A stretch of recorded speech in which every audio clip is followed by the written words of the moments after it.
इस वक्त की एक और बड़ी खबर आपको बता देता हूं। कश्मीर में आतंकियों के हमदर्दों पर एक्शन तेज हो गया है। आतंकियों के 36 ओवरग्राउंड वर्कर्स पर एक्शन हुआ है।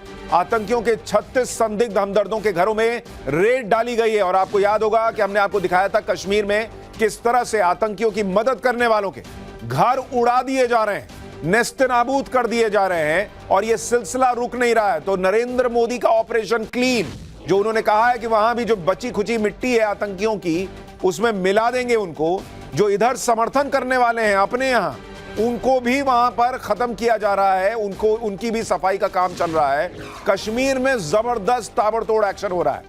इस वक्त की एक और बड़ी खबर, ब्रेकिंग न्यूज नंबर 4। पीओके में पाकिस्तान के आतंकी कैंपों में खलबली मची हुई है। पीओके के आतंकी कैंप्स को खाली करने में पाकिस्तान जुटा हुआ है। आतंकियों को पाकिस्तान की आर्मी की शरण में जाने का आदेश दिया गया है। पीओके में लीपा, जूरा, दुधनियाल, केल और शारदी में टेरर कैंप्स हैं। हमले के डर से टेरर लॉन्च पैड को खाली करवाने का आदेश दे दिया गया है। यानी पाकिस्तान को भी लग रहा है कि भारत पीओके पर अटैक कर सकता है और वहां जो टेरर कैंप्स हैं उनको खत्म कर सकता है। और इसलिए पीओके में जो आतंकी हैं उनको जल्द से जल्द शिफ्ट किया जा रहा है कि हटाओ भैया, इनको कब पता नहीं भारतीय सैनिक आएंगे और ठोक के चले जाएंगे। तो ये बड़ी खबरें मैं आपको बता रहा था, 4 बड़ी ब्रेकिंग न्यूज जो इस वक्त आ रही हैं। लेकिन न सिर्फ पूरा भारत बल्कि पूरा पाकिस्तान इस वक्त टकटकी लगाकर देख रहा है कि बॉस मोदी कब क्या कर रहे हैं। भारत की सांसें थमी पड़ी हैं, पाकिस्तान की लगी पड़ी। इस बीच प्रधानमंत्री मोदी जो कर रहे हैं उससे तो लग रहा है कि पाकिस्तान पर एक्शन का टाइम अब बहुत दूर नहीं है। पीएम मोदी अब यह तय करने में जुट गए हैं कि पाकिस्तान को कब कैसे सबक सिखाना है। उसकी फाइनल चीजें हो रही हैं और उसके लिए सही जगह, वक्त और मौका तय किया जा रहा है। एक के बाद एक बड़ी बड़ी मीटिंग्स हो रही हैं। पीएम मोदी के इस निर्णायक एक्शन से पहले पीएम मोदी ने पाकिस्तान को बिजी रखा हुआ है। हर दिन भारत पाकिस्तान को नए नए झटकों की डोजेस दे रहा है। आज उन झटकों के बारे में भी आपको बताऊंगा।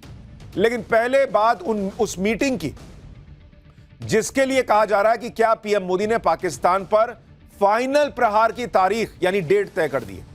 क्योंकि अगर आप देखिए, आज रक्षा मंत्री राजनाथ सिंह ने आर्मी चीफ से पहले मुलाकात की। आर्मी चीफ कुछ दिन पहले ही कश्मीर में जाकर हालात का जायजा लेकर वापस आए थे। इस मीटिंग को खत्म करने के बाद, वहां पर आर्मी चीफ से मिलने के बाद रक्षा मंत्री राजनाथ सिंह पीएम मोदी से मिलने जाते हैं। 40 मिनट्स उन दोनों की बातचीत होती है।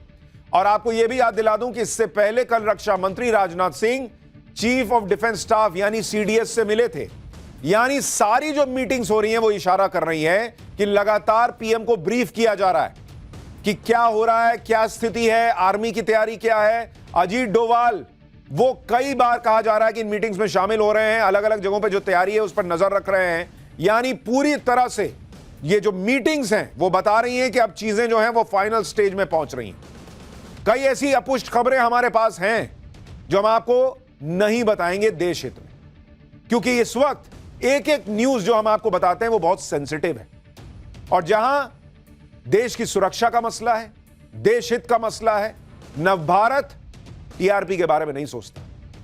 खबर होगी भी और देश के लिए इंपॉर्टेंट होगी और ऐसी होगी जिससे देश बताने से देश का नुकसान होगा, तो हम कभी वो खबर नहीं बताएंगे। इसलिए बहुत सोच समझकर हर चीज आपके पास ला रहे हैं। इस सब मीटिंग का मैसेज क्या है? यही कि पाकिस्तान के खिलाफ सैन्य तैयारी तेजी से आगे बढ़ रही है और इसका जायजा लिया जा रहा है। इधर दिल्ली में मीटिंग पर मीटिंग्स चल रही हैं, उधर ग्राउंड पर सेना ने अपनी तैयारी पुख्ता कर ली। आसमान में रफेल और सुखोई उड़ने लगे हैं। भारत ने आज ही रफेल को लेकर नई डील की है, जिसके बारे में आगे आपको बताऊंगा।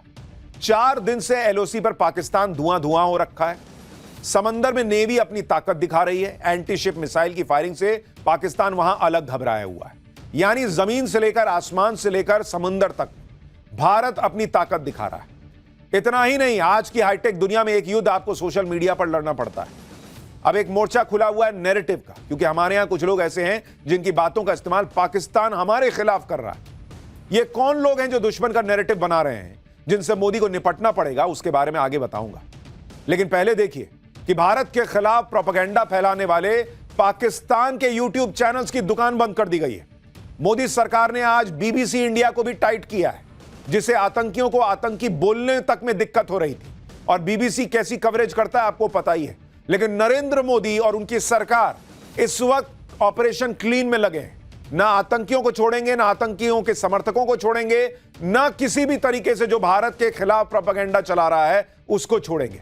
तो पाकिस्तान के यूट्यूब चैनल्स बंद कर दिए गए हैं। तुम्हें जो ज्ञान देना है अपने यहां दो, हमारे यहां प्रोपेगेंडा ना फैलाओ। और बीबीसी को भी कहा है कि थोड़ा हिसाब से चलो, यहां रह रहे हो, रिपोर्टिंग कर रहे हो, लेकिन एजेंडा मत चलाओ, रिपोर्ट चलाओ। यानी पीएम मोदी ने एक साथ कई मोर्चे खोले हुए हैं। पीएम मोदी के बैक टू बैक एक्शन से पाकिस्तान कैसे घबराया, भारत में पाकिस्तान की भाषा बोलने वालों को क्या नई चेतावनी दी गई है, ओवैसी और उमर अब्दुल्ला जैसे नेता वायरल क्यों हो रहे हैं, पाकिस्तान के खिलाफ तैयारी का फाइनल काउंटडाउन किस तरफ जा रहा है, यह सब आज आपको दिखाऊंगा। लेकिन जो पहले दिन भर हुआ उसकी एक झलक देखिए।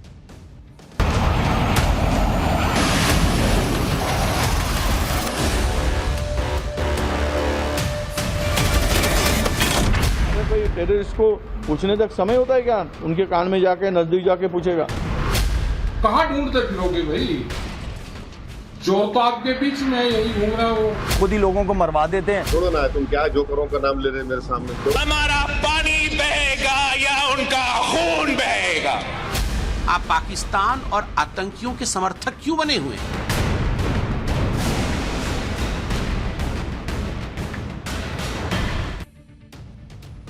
बाहर के दुश्मनों से तो नरेंद्र मोदी लड़ लेंगे, उसकी तैयारी जोर शोर से चल रही है।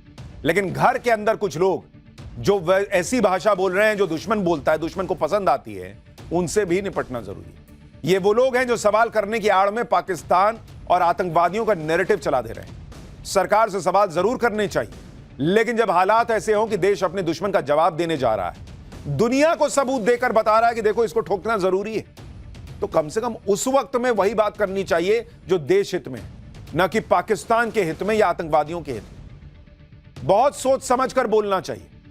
लेकिन यहां भारत में कुछ लोगों ने जैसे ठान रखी है कि पाकिस्तान और आतंकियों को ही फायदा पहुंचे तो पहुंचे, लेकिन हम तो मोदी विरोध में बोले। कांग्रेस के एक नेताजी हैं, उनको सुनिए। पीड़ितों के आंख के सामने उनके अपनों को आतंकियों ने मार दिया धर्म पूछकर, और महाराष्ट्र कांग्रेस के विधायक हैं विजय वेट्टीवार, वो मानने को तैयार नहीं, कह रहे हैं कि आतंकी के पास इतना टाइम है कि धर्म पूछ के मारेगा।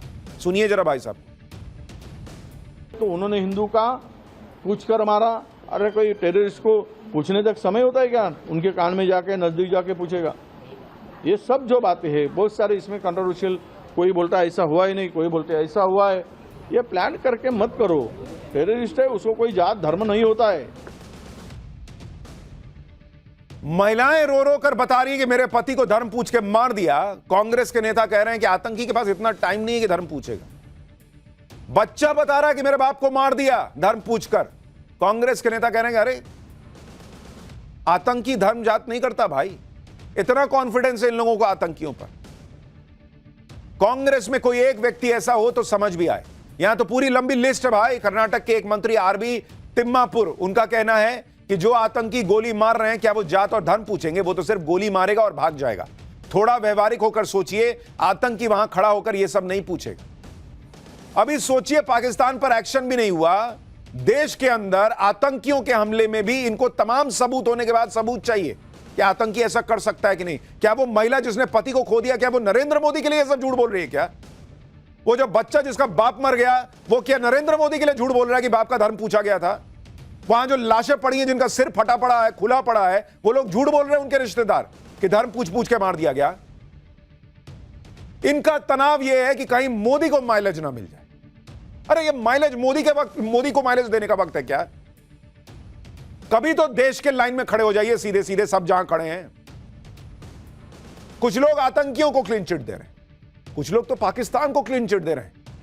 ये राकेश टिकैत को सुनिए जरा कैसी बातें कर रहे हैं।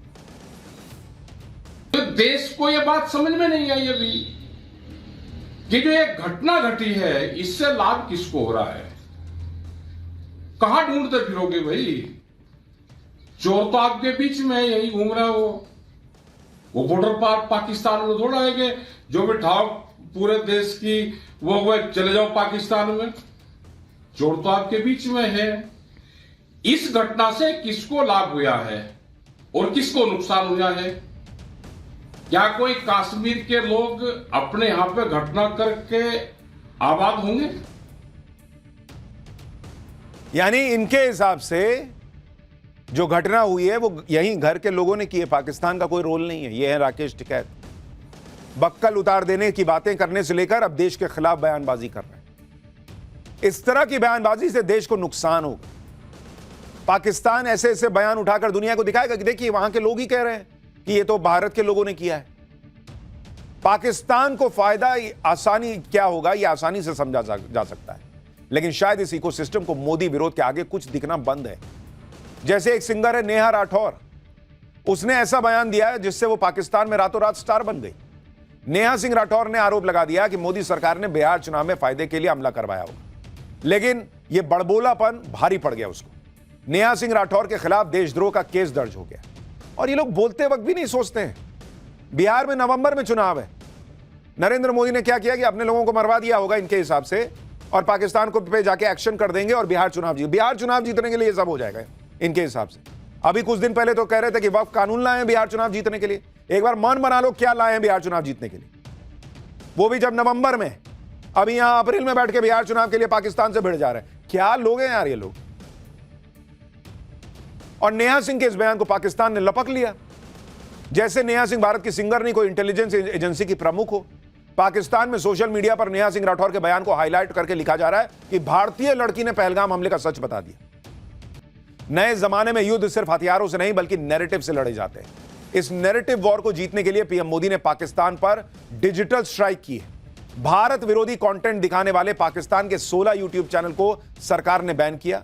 इसमें पूर्व क्रिकेटर शोएब अख्तर का यूट्यूब चैनल भी शामिल है। इस प्रोपेगेंडा वॉर में मोदी सरकार ने आज बीबीसी की भी खबर ली।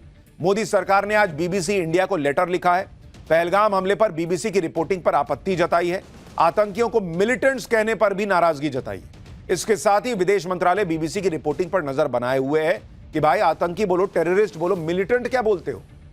सिंधु जल समझौते को लेकर मोदी विरोधी इकोसिस्टम यह नैरेटिव भी फैला रहा है कि सिंधु समझौता रोकने से क्या हो जाएगा, भारत इतना पानी कहां स्टोर करेगा। लेकिन अगर ऐसा ही होता तो पाकिस्तान इसे एक्ट ऑफ वॉर नहीं बता रहा होता, इस पर इतना बौखला नहीं रहा होता। लेकिन हमारे यहां लोगों को दिक्कत क्या है ना, इनको कोई भी एक्शन हो इनको दिखने लगता है अरे यार ये तो मोदी माइलेज ले जाएगा, अरे बाप रे, लोग कहेंगे कि मोदी ने कड़ा एक्शन ले लिया, बड़ा एक्शन ले लिया, बाप रे बाप मोदी मोदी हो जाएगा। एक काम करो, बोलो कि नहीं नहीं कुछ किया ही नहीं, कुछ हुआ ही नहीं। पीएम मोदी ने सिंधु समझौता रोककर पाकिस्तान की गर्दन पर लात रख दी और जब चाहे भारत पाकिस्तान को कुचल सकता है, क्योंकि पाकिस्तान को पता नहीं चल पाएगा कि भारत कब और कितना पानी छोड़ेगा या नहीं छोड़ेगा। अगर पाकिस्तान में फसल खड़ी है और पानी छोड़ दिया तो बाढ़ आ जाएगी, फसल बर्बाद हो जाएगी। अगर पाकिस्तान में बुआई का टाइम है, पानी नहीं छोड़ा तो पाकिस्तान अकाल पड़ झेलेगा, सूखा पड़ जाएगा। और ये तो अभी जो सिस्टम है उसी में कर सकते हैं। और देश जो है वो 2 साल 4 साल 5 साल का सोच के नहीं चलते बॉस। आने वाले सालों में भारत अगर ये काम कर देगा, डैम्स बनाना वगैरह वगैरह, तो पाकिस्तान की हालत क्या होगी आप सोच रहे हैं, और भारत को कितना फायदा होगा वो आप सोच रहे हैं। नहीं नहीं अभी तो नहीं रोक पा रहे पूरा पानी, एकदम एक बूंद भी नहीं रोक पा रहे हैं, इतना बूंद नहीं रोक पा रहे हैं, उस पर बहस चल रही। और हमने आपको बताया था कि भाई भारत इधर से पानी छोड़ेगा और जानकारी नहीं देगा कि पानी छोड़ रहे हैं, कितना पानी छोड़ रहे हैं, वहां पाकिस्तान बाप बाप करेगा। अभी के मौजूदा इंफ्रास्ट्रक्चर में ये आपको बता रहा हूं। पीएम मोदी तो पाकिस्तान की बर्बादी का प्लान बना रहे हैं, लेकिन भारत में कुछ लोग हैं जिन्हें पाकिस्तान की चिंता ज्यादा है। जैसे आप कर्नाटक के मुख्यमंत्री सिद्धारमैया को सुनिए, पाकिस्तान से युद्ध की जरूरत नहीं कह रहे हैं, वो इसके पक्ष में नहीं है।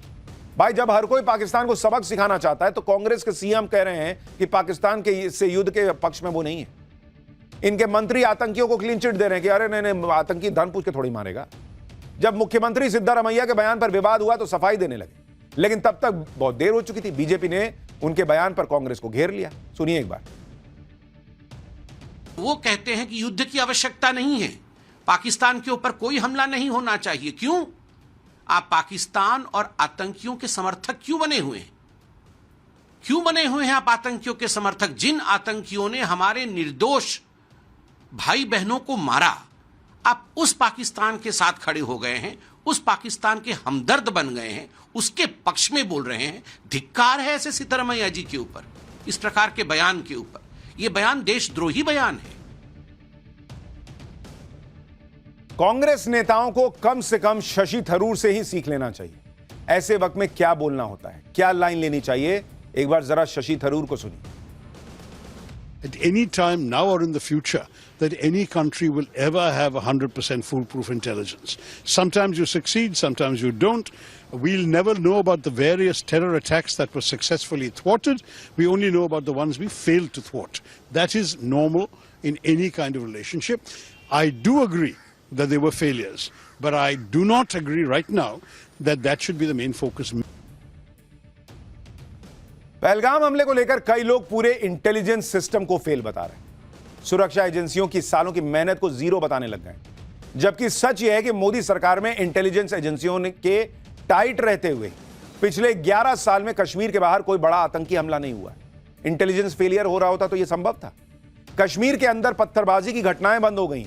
इंटेलिजेंस फेलियर हो रहा होता तो पत्थरबाजी रुक जाती। आतंकियों के जनाजे पर जुटने वाली भीड़ अब गायब हो गई है। बिना इंटेलिजेंस के ये सब हो रहा है। और बॉस, आप ये ध्यान रखिए कि इंटेलिजेंस सिस्टम पर सवाल उठाना बहुत आसान होता है, इंटेलिजेंस जुटाना बहुत मुश्किल होता है। इंटेलिजेंस एजेंसीज को 100 में से 100 बार कामयाब होना होता है, आतंकी को बस एक बार। और वो दौर था भाई कि आतंकी मुंबई, दिल्ली, हैदराबाद, पुणे, पता नहीं कहां कहां अटैक करते थे घुस के।